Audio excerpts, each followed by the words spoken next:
Dari bunyi sambutan salam nampaknya jemaah kekenyangan. Kita ulang salamnya sekali lagi, tapi namun sebelum itu saya awali dulu dengan sebuah pantun. Kalau tuan pergi ke Rengat, jangan lupa membeli nanas. Siapa yang menjawab salam Ustaz dengan semangat, saya doakan hutangnya lunas. Yang kuat aminnya, yang banyak hutangnya. Assalamualaikum warahmatullahi wabarakatuh.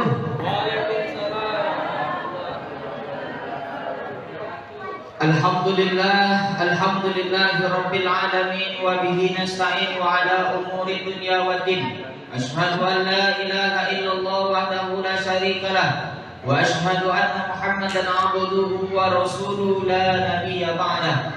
Allahumma sholli ala sayyidina Muhammad wa ala ali sayyidina Muhammad. Amma ba'du. Pertama dan terutama sekali yang kita hormati Bapak Ketua Pengurus Masjid beserta seluruh jajaran. Selanjutnya yang kami hormati, hadir pula pada malam ini imam masjid kita, salah satu guru kita juga. Seterusnya yang kami hormati tokoh adat, tokoh masyarakat, alim ulama, cerdik pandai. Besar tak kami himbau, gelar kecil tak kami sebut nama. Insya Allah kita semua dimuliakan Allah Subhanahu wa ta'ala. Amin ya rabbal alamin. Bapak Ibu jemaah salat tarawih yang dimuliakan Allah Subhanahu wa ta'ala, malam ini kita pertama kali bersyukur dulu kepada Allah Subhanahu wa ta'ala, di mana pada malam ini Allah masih mencurahkan berupa nikmat, rahmat, taufik dan hidayahnya kepada kita semua. Sehingga dengan adanya nikmat dari Allah, mampu dan sanggup oleh kita menjalankan seluruh rangkaian ibadah kita selama dalam bulan suci Ramadan ini. Tadi siang kita melaksanakan berpuasa, malam ini kita melaksanakan qiyamul lail, yang sudah alhamdulillah kita laksanakan sholat fardu Isya secara berjamaah. Insya Allah habis ini akan kita lanjutkan dengan sholat sunnah tarawih dan kita tutup nanti dengan witir. Mudah-mudahan satu harapan dan doa kita bersama, sama-sama kita mengharapkan seluruh ibadah kita ini meraih pahala dan meraih ampunan dari Allah Subhanahu wa ta'ala ya Rabbal alamin. Selanjutnya berselawat kita kepada junjungan alam, akhirul anbiya wa imamur rasul, akhrajan nas minaz zulumati ilan nur. Beliau adalah akhir dari seluruh nabi, pimpinan dari seluruh rasul, panutan kita, yakni Nabi besar kita Muhammad sallallahu alaihi wasallam. Untuk beliau kita kirimkan selawat dengan nafas. Allahumma sholli ala sayyidina Muhammad wa ala ali sayyidina Muhammad. Bapak Ibu jemaah salat tarawih yang dimuliakan Allah Subhanahu wa taala, alhamdulillah malam ini kita sudah sampai pada malam yang ke-28. Betul Bapak Ibu? Malam 28 apa malam 29 nih? Malam 28. Jadi tinggal lagi 2 sama malam ini kita sholat tarawih. Insya Allah sesuai yang sudah disampaikan Kementerian Agama kita, Bapak Kemenak, insya Allah Idul Fitri jatuh pada tanggal 1 Syawal. Insya Allah. Bapak Ibu, sudah cocok itu ya? Tanggal 1 Syawal, kebetulan bertepatan tanggal 31 Maret.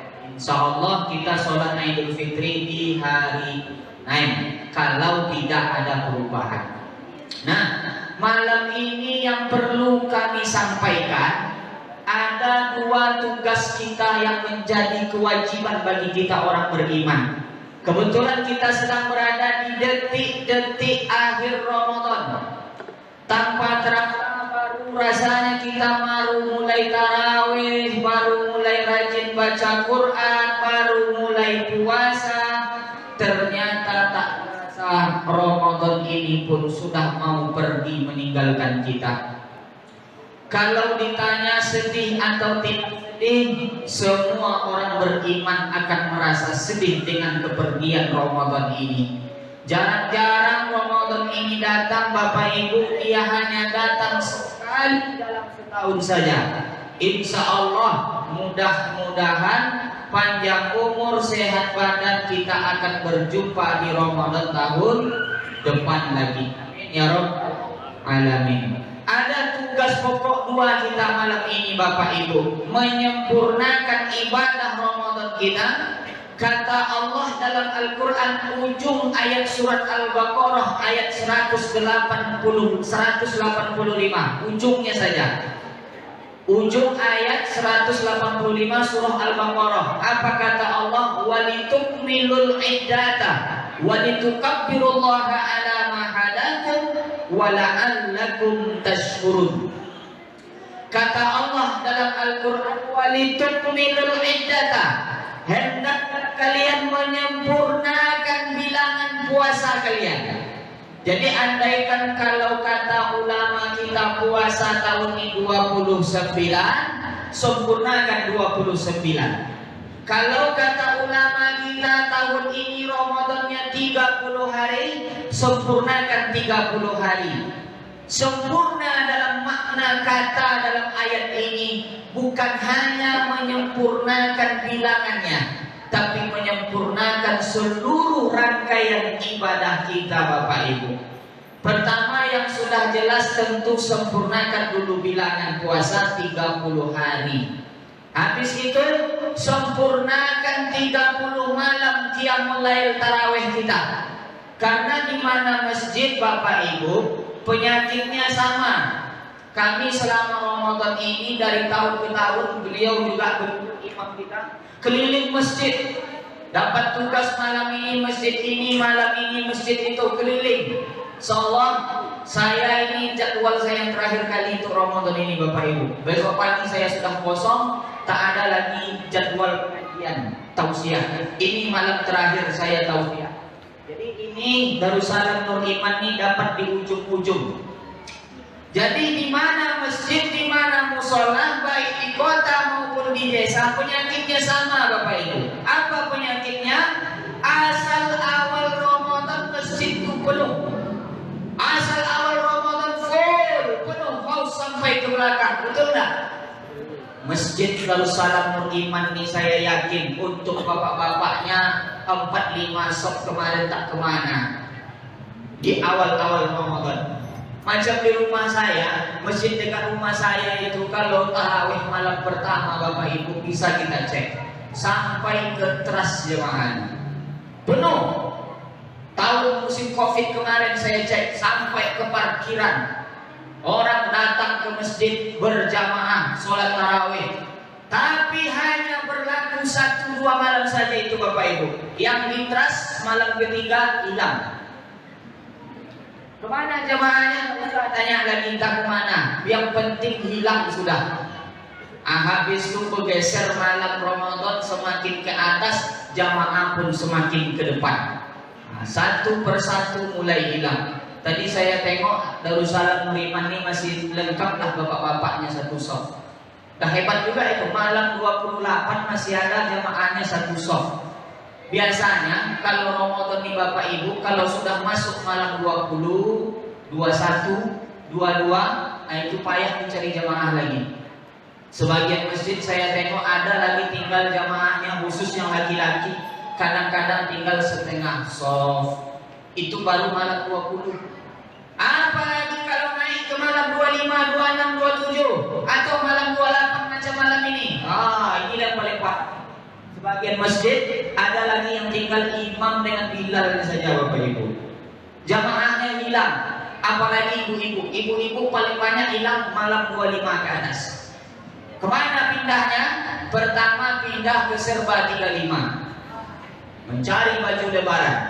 Yang kedua, ibu-ibunya hilang gara-gara membuat kue. Kue nastar malam ini, malam besok kue bawang, malam satunya lagi kue loyang, malam satunya lagi kue sopi. Sudah tertata jadwalnya.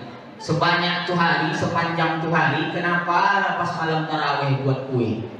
Ini kadang-kadang ibu-ibu jadi alasan tak ikut tarawih, alasan mau buat kue. Kadang marah lakinya, kenapa tak sholat? aku mau buat kue bang. Balik malam kue. Kalau tak malam, tak lomak kue kau kalau siang-siang. Tak dapat dirasuh. Kalau tak usah buat kue, tarawih aja dulu. Rasuhkanlah tak buat kue datang tamu besok rayu.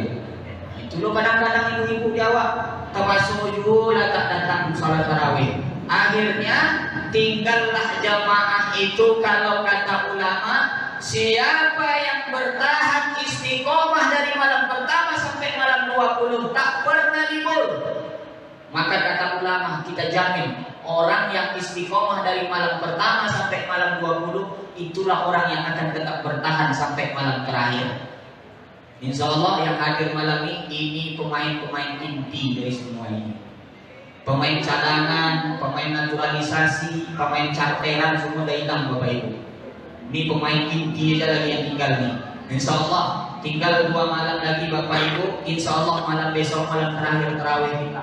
Allah mudah-mudahan berikan kesempatan itu kembali kepada kita. Amin ya Rabbal Alamin. Penyebab kalau kita ini menganggap sepele Ramadan satu saja Bapak Ibu. Bisa kita tanya, orang yang tak puasa di siang hari, malamnya tak mau tarawih, baca Quran tak pernah, ibadah apapun tak ada, apa penyebabnya? Penyebabnya satu Bapak Ibu. Apa penyebabnya? Kita selalu menganggap dan berkeinginan dan beranggapan bahwa kita akan masih berjumpa di Ramadan tahun depan. Betul tak? Karena kita menganggap bahwa kita masih hidup di Ramadan tahun depan, makanya kita santai tahun ini. Aku tak ikut puasa lah tahun ini, insya Allah tahun depan lah.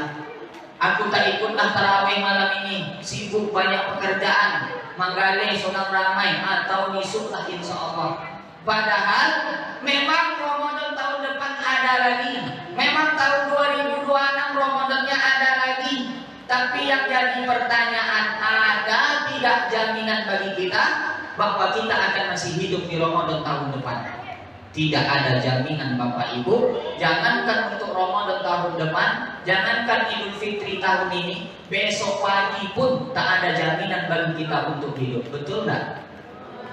Nah, kita menganggap sepele Ramadan ini karena kita selalu beranggapan bahwa kita akan masih hidup dan bertemu di Ramadan tahun depan. Maka kunci supaya kita ini giat, supaya kita rajin dan istiqomah dalam menjalankan ibadah Ramadan, kuncinya satu Bapak Ibu. Anggaplah ini Ramadan terakhir dalam hidup kita. Inilah Ramadan terakhir. Anggap kita tak akan hidup lagi di Ramadan tahun depan. Anggap bahwa kita tak akan pernah lagi berjumpa di Ramadan tahun depan. Inilah Ramadan terakhir. Insya Allah kalau kita anggap ini Ramadan terakhir Bapak Ibu, maka kita akan khusyuk dalam ibadah. Sholat kita berikan sholat yang terbaik, puasa yang berkualitas, sedekah yang paling terbaik, bacaan Quran kita yang terbaik, karena kita menganggap ini adalah Ramadan terakhir dalam hidup.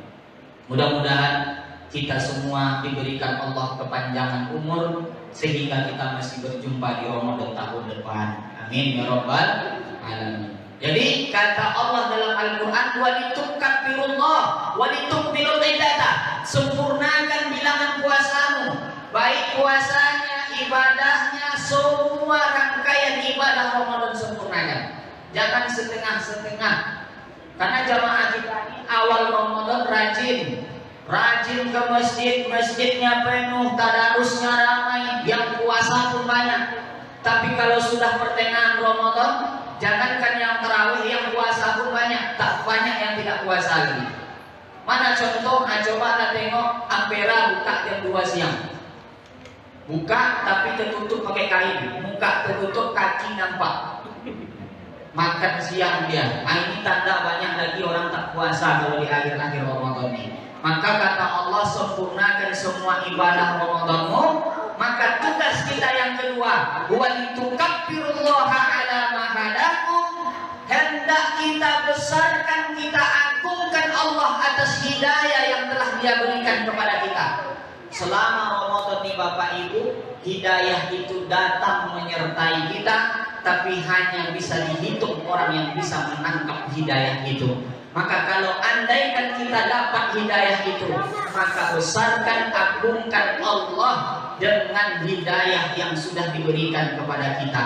Makna yang tersirat dari ayat ini Bapak Ibu, maksudnya kalau sudah selesai Ramadan ini, jangan selesai pula ibadah kita. Kadang-kadang ada orang selesai Ramadan sayonara masjid, tak pernah dia lagi ke masjid. Kalau laki-laki, kapan dia ke masjid? Sekali sepekan, sholat Jumat. Tapi banyak pula yang sekali setahun ke masjid.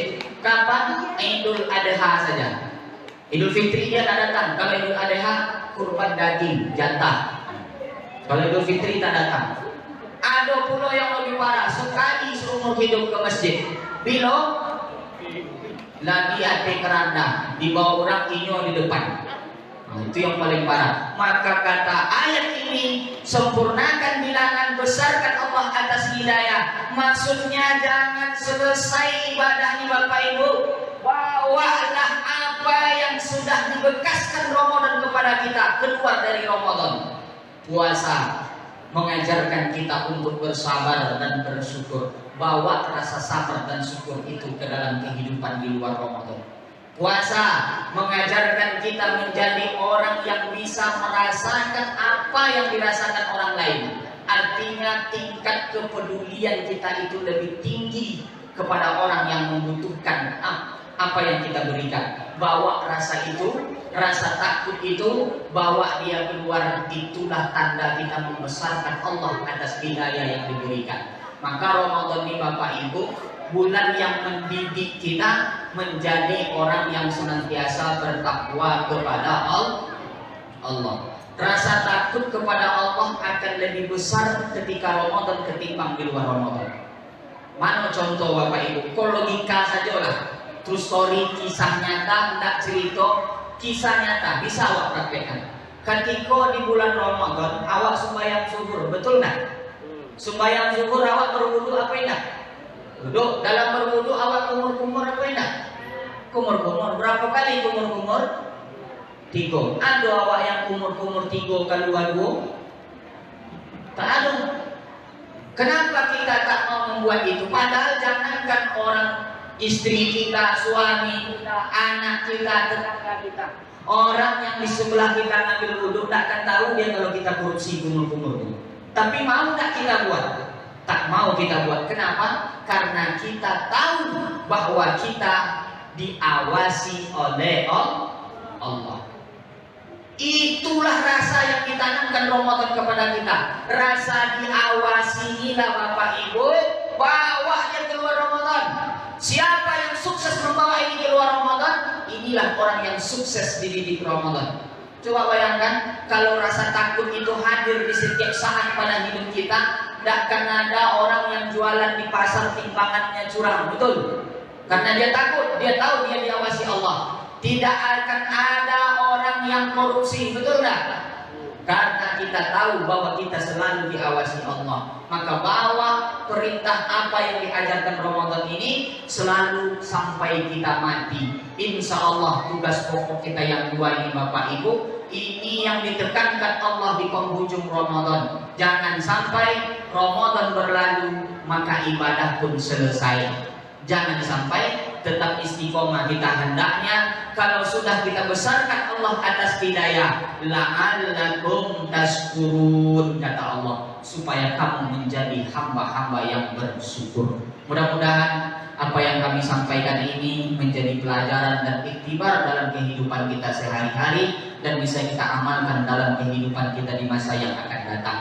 Terima kasih atas segala perhatian, mohon maaf atas segala kekurangan. Wabillahi taufiq wal hidayah wal ridha wal inayah. Assalamualaikum warahmatullahi wabarakatuh.